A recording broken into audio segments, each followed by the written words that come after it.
After the release of Spider-Man No Way Home in December of 2021, I definitely hopped on the trend of wanting to see a TASM3. I was making a lot of stuff with the hashtag MakeTASM3 hashtag, and I went so far as to make my own idea for what I think TASM3 should look like. And I recently revisited those ideas, added a few more, and now I basically have a whole look of what I think an entire TASM3 movie could look like. So here's my pitch for TASM3. I have a lot of general ideas and a lot of things that have more detail to them, so I'm going to try to go from start to finish of what I think this movie should look like. I even have some ideas for like mid and post credit scenes, and make sure to watch till the end. So I think a great way to open this movie is basically to have it take place like right around the time of Spider-Man No Way Home. Except we're in Andrew's universe, you know. The way I picture it is it's a dark and stormy night. It's like a very broody, like at the time Andrew's Peter Parker talks about how he's like very bitter and he's very sad. So I picture it as him potentially being a moment where he's about to do something that kind of crosses the line. I could see it being a very dark night, very rainy night, where he's about to break into the prison that's holding Harry Osborn because he's about to unalive him. We don't know that for sure, but we definitely get some subtext where he's lurking outside of the prison. He's got his eyes on where Harry is. He's trying to break into there. But just as he's about to, he gets sucked into the MCU. We get his whole point of view of like being in this new universe. He probably even sees like something in Times Square where he sees, Tom Holland Spider-Man's face because the Spider-Man, we know his identity in this universe at the time. And then he's just walking around exploring the universe, and then it ends up leading to the moment where there's a light that appears in the back, like a very light orange light that appears behind him, and he hears people calling his name. So he turns around just before we can see who it is because we know it's Ned and MJ. We cut to the TASM3 title card. And then after the opening credits, we cut right back to the TASM universe. Peter reappears there at the area he just was at because he realizes where he was, what he was about to do. Now he has a new lease on life and he realized what he was about to do, kind of feeling ashamed, but then he leaves. But then I think we need a time jump. Whether it's like 6 months or a year, we need some kind of time jump into the main events of the movie. One of the first things I picture happening is I imagine that Peter is very much like down on his luck, probably just like a broke photographer who just does any kind of photography jobs to make ends meet. So he's at some kind of gig with who he's about to interact with. I picture being like a zoo opening or something like that, an aquarium opening. And then Dr. Otto Octavius goes up to him and wants to talk with him. In my mind, I picture this as Mark Hamill, but it can be whoever we want it to be. I think Mark Hamill would be a great casting. He's getting a little old, but I would love to see Mark Hamill as Doc Ock. And then Doc wants to get like coffee with Peter. He wants to talk with him, and he says that like he knew his father, and he wants to continue his work that his father started. So he's basically putting together a team to try to make this thing happen, and he wants a Parker to be on the job. Peter is a little bit hesitant at first, but then he ends up accepting the job to work at Oscorp. Now, I have this other idea for the movie that I don't think is really set in stone yet, but I think it'd be really interesting if Max Dillon is in it in some way. We don't get a lot of explanation of what happens to the villains after they have their moment where they are like redeemed and then they go back to their universe. Because a lot of them basically are unalived right before the moments like where they possibly were taken from in the universe. But I'm going to try to imagine a better universe where that doesn't happen. That does kind of mess up the Tobey Maguire universe. Like if Willem Dafoe doesn't die at the end of Spider-Man 1, what does that mean for Harry? Anyway, that's a whole other can of worms. But I picture it as Max Dillon went back to his universe, but he already did some bad stuff, so he needs to go to jail. I could also see him being on like some work release, like Otto Octavius needed him for his electrical expertise or something, so he works at Oscorp in some kind of work release.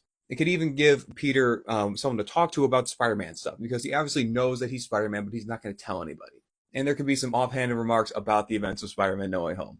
But as we kind of get into this new lease on life that Peter has, we start to hear some things like offhand, like maybe he's going to therapy, and we hear from the therapist like, "Oh, it's nice to see you coming back regularly in the last 5 months or something." Like in the last 6 months to a year, he's starting to have a new lease on life and start to do things that better himself. And maybe he's like visiting Aunt May more, whether she's still at the home or at a home, he's starting to visit her more. And I do think there should be a Mary Jane in this movie, and somehow I don't know the full details of it yet, but it would be cool to have a Mary Jane character, some new love interest for him to pursue throughout this movie as he starts to get his life back together. And that could be like another thing. Maybe she like works at a coffee shop or something, and then she's like, "You've been going to this coffee shop for the last 6 months, and you still haven't asked me out," something like that. And then they like start to go on dates throughout the movie. But now, when a lot of people talk about TASM3, they want this to be a symbiote Venom movie. I don't really want that yet. I want the villain of this to be Chameleon, and then I think this could be a good opportunity to give Dane DeHaan some redemption. I haven't fully ironed out what I think the Chameleon's motivation should be, but I think he should somehow know that Peter is Spider-Man, and I want him to be the main villain because of his his chameleon transformation abilities. It could really, really mess with Peter's head. Like I just picture their sequence where Peter is walking down the street. Maybe he's walking with MJ to his date, and he sees Gwen Stacy in a crowd, and then like a person walks by, and then Gwen Stacy just turns into a normal person. That's just Chameleon messing with his head. And I also think that Dane DeHaan's Green Goblin could think that this whole new project that Doc Ock is working on could be a way to cure himself. But at the end of the day, there's going to be a sequence where Chameleon and Dane DeHaan break into Oscorp again. He tries this new serum, and then he turns into like the kaiju goblin from Into the Spider-Verse. That is overall what I'm picturing for like the villains. And then it gives Peter a chance to really like see if he's good mentally because Chameleon can use his trauma with Gwen, his trauma with Uncle Ben, with his dad, with the man who unalived Uncle Ben, with all these different people that he can turn into to really test Peter's psyche. And there's a good chance that at first he's going to fail, and that's how Green Goblin and Chameleon are going to get away, leading to their big climactic battle at the end.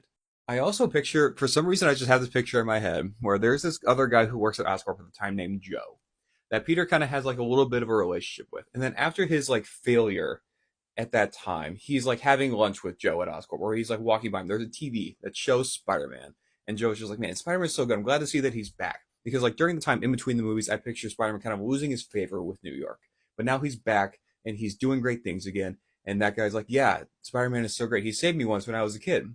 And then Spider-Man realizes that it's Jorge, grown up, who now works at Oscorp, the kid that he saved with the wind turbine in TASM 2 that also like helped like put on the Spider-Man suit at the end to get him back into the streets.